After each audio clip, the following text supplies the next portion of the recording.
అలా బర్త్‌డే రోజు మీ బర్త్‌డే వచ్చినప్పుడు మీరేం చేస్తారు? ఇప్పుడు ఉన్న సిచ్యువేషన్ ఏంటంటే ఇదివరకైతే టెంపుల్స్‌కెళ్ళి రావటం, అందరిని పిలవటం ఉండేది. కానీ ఇప్పుడున్న సిచ్యువేషన్‌లో కేక్ కటింగ్స్, ఫ్రెండ్స్, పార్టీస్ అంతే. అంతే.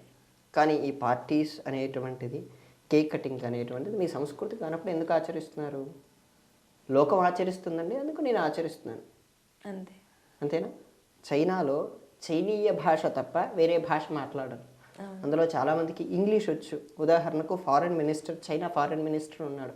ఆయనకు ఇంగ్లీష్ వచ్చినప్పటికీ ఆయన ఇంగ్లీష్ మాట్లాడరు. వాళ్ళ దేశంలో స్పష్టమైన చైనీయ భాషే మాట్లాడతారు. మనం ఎందుకు? మన దేశంలో మన భాష వచ్చి, మన విధానం వచ్చి, మన సంస్కృతి వచ్చినప్పుడు మనం ఎందుకు మన మతాన్ని, మన ఆచారాన్ని, మన సంస్కృతిని మనం ఎందుకు తక్కువ చేస్తున్నాం? వాళ్ళు ఎందుకు గొప్ప చేస్తున్నారు? మీరు చైనా చూడండి. చైనాలో బీజింగ్ దగ్గర నుంచి ఒక్క చిన్న ఇంగ్లీష్ బోర్డు కూడా చూపించలేరు. అవును. ఎందుకు? వారి భాష అంటే వారికి అంత గొప్ప. మనకి ఇంగ్లీష్ అంటే గొప్ప, ఇంగ్లీష్ మాట్లాడితేనే గొప్ప అనేటువంటి భావన మనమే, మన విద్యా విధానమే మనలో చొచ్చుకుపోయేలా చేసింది. దానికి కారణం ఇప్పటి జనరేషన్ని అనలేము. ఎందుకంటే మీకు చాణక్యుడు మాట అంటాడు, ఈరోజు ఉదయమే నేను చదివాను. చిన్నపిల్లలు అనేటువంటి వాళ్ళు ఒక మట్టి ముద్ద లాంటి వాళ్ళు. వాళ్ళను మనం ఎలా తయారు చేస్తామో వాళ్ళు అలా తయారవుతారు. అంతేనా? మీరు ఆధ్యాత్మికం వైపు మళ్ళించారనుకోండి, వాళ్ళు ఆధ్యాత్మికం వైపు వెళ్తారు.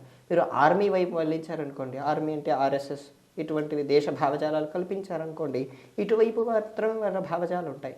అలా చిన్నపిల్లల్ని మట్టి ముద్దలా గమనించినప్పుడు వారికి స్పష్టమైన దేశీయ చరిత్ర, స్పష్టమైన సనాతన ధర్మ సంస్కృతి కల్చర్ గురించి పూర్తిగా మనం చెప్పగలిగితేనే, అది కూడా నిజమైన మాటలు చెప్పగలిగితేనే వారు సరైన మార్గంలో వెళ్తారు.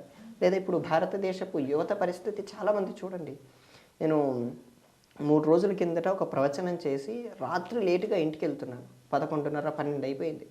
ఇక్కడ ఎంజీబీఎస్లో బస్సు దిగాను. అక్కడి నుంచి ఇంటికి వెళ్తుంటే రాత్రి 11:30 అయినప్పటికీ రోడ్ల మీద దాదాపు 70-80 మంది నిలబడి కేక్ కట్ చేస్తున్నారు.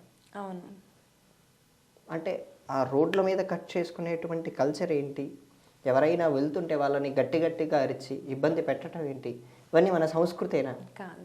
దీని అంతటికి కారణం వాళ్ళ తల్లిదండ్రులు కూడా. అవునా కాదు? మీకు డిసెంబర్ 31 రాత్రి అయిందనుకోండి, ముస్లింలు ఎక్కడ రోడ్ల మీద కనపడరు. ఎందుకంటే ఆ రోజు వాళ్ళ సంస్కృతి కాదు. ఆ రోజు క్రిస్టియన్స్ కనపడతారు. ఎందుకంటే వాళ్ళ సంస్కృతి అదే. అది కూడా మధ్యలో వచ్చింది వాళ్ళ సంస్కృతి కూడా. వాళ్ళు మొదట్లో మార్చిలో చేసుకునేవారు న్యూ ఇయర్ ఫెస్టివల్. మార్చిలో అంటే వాళ్ళు డేట్ల ప్రకారంగా చేసుకునేవారు. మార్చిలో మనకు ఉగాది అనేటువంటిది వస్తుంది. ఆ ఉగాదిని మనం ఆచరించాలి. అలా వాళ్ళు కనపడతారు తప్ప మనం ఎందుకు కనపడుతున్నామంటే డిసెంబర్ 31 ఫస్ట్ డే, మొట్టమొదటి సంవత్సరం వస్తున్నాయి, నేను రెజల్యూషన్ పెట్టుకుంటున్నాను, నేను ఈ సంవత్సరం ఖచ్చితంగా టార్గెట్ పెట్టుకుంటానని ఆలోచన పెట్టుకుంటున్నాడు. కానీ అది నీ సంస్కృతి కాదు. నువ్వు జనవరి 1కి డిసెంబర్ 31కి నువ్వు తేడా చూపించగలవా? చూపిస్తారా మీరు? ప్రకృతిలో కానీ, ఇటులో నీ ఆలోచన పద్ధతిలో కానీ, నీ అలవాట్లలో కానీ ఏమైనా తేడా చూపిస్తారా? లేదా అవన్నీ కాకుండా వెదర్లో ఏమైనా తేడా చూపిస్తారా? ఇప్పుడు చలిగా పెడుతుంది, అప్పుడు చలిగానే ఉంటుంది. కానీ మీరు మార్చిలో చూడండి, ఉగాదిలో ఆ రోజు మీకు ఎంత తేడా చూపిస్తుంది? ఆఫ్టర్ ఉగాది, బిఫోర్ ఉగాది అనే తేడా మీరు రాసేసుకోండి. ఇంత క్లారిటీ ఉంటుందో. సో ఇంత క్లారిటీ, ఇంత క్లియర్గా చెప్పినటువంటి కల్చర్ని నువ్వు వదిలేసి పాశ్చాత్య సంస్కృతిని పట్టుకుంటావేంటి? ఆ పాశ్చాత్య సంస్కృతి కదా మొదట్లో మార్చిలోనే ఈ న్యూ ఇయర్ అనేటువంటిది పెట్టింది.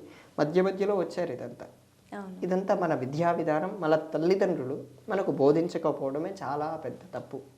వాళ్ళు చిన్నప్పటి నుంచి బోధించటం ద్వారా, సరైన మార్గంలో నడపటం ద్వారా ఇటువంటివి ఎంగేజ్మెంట్ రింగ్లు మార్చుకోవటం అనేటువంటి అంశాలు కొత్తగా చొచ్చుకుపోవటం, ఇటువంటివన్నీ అంతగా చేరేవి కావు. తల్లిదండ్రులు ప్రధానమైన కారణం. రెండవ కారణం విద్యా వ్యవస్థ సరిగ్గా ఉంటే ఖచ్చితంగా మనం చూడొచ్చు. మొకాలే ఒక మాట అంటాడండి. మొకాలే అంటే మనకు బాబింగ్టన్ మొకాలే అనేటువంటిది ఒక ఆయనే మనకు భారతదేశంలో విద్యా విధానాన్ని 1970s ఆ ప్రాంతంలో 1947 ఆ ప్రాంతంలో మనకు విద్యా విధానాన్ని ఏర్పరిచారు. ఆయన విద్యా విధానంలోనే మీరందరూ చదువుకున్నారు, నేను కాదు. నేను 6వ తరగతి వరకే చదువుకున్నాను కాబట్టి నేను కాదు. అలా ఆ విద్యా విధానంలో చదువుకున్నప్పుడు ఆయన భారతదేశం మొత్తం పర్యటించాక ఓ మాట అంటాడండి. నేను ఆయన చరిత్ర చదువుతున్నప్పుడు ఇది వచ్చింది. భారతదేశం మొత్తం చదివాను, ఆయన ఒక బిచ్చకాడు కూడా కనపడలేదు. భారతదేశంలో అంత గొప్పది.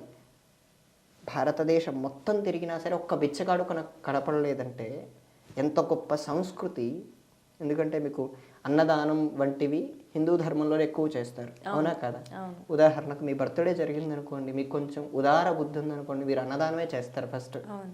అన్నదాన పుణ్యక్షేత్రం, అన్నదాన క్షేత్రాలు కూడా ఉన్నాయి.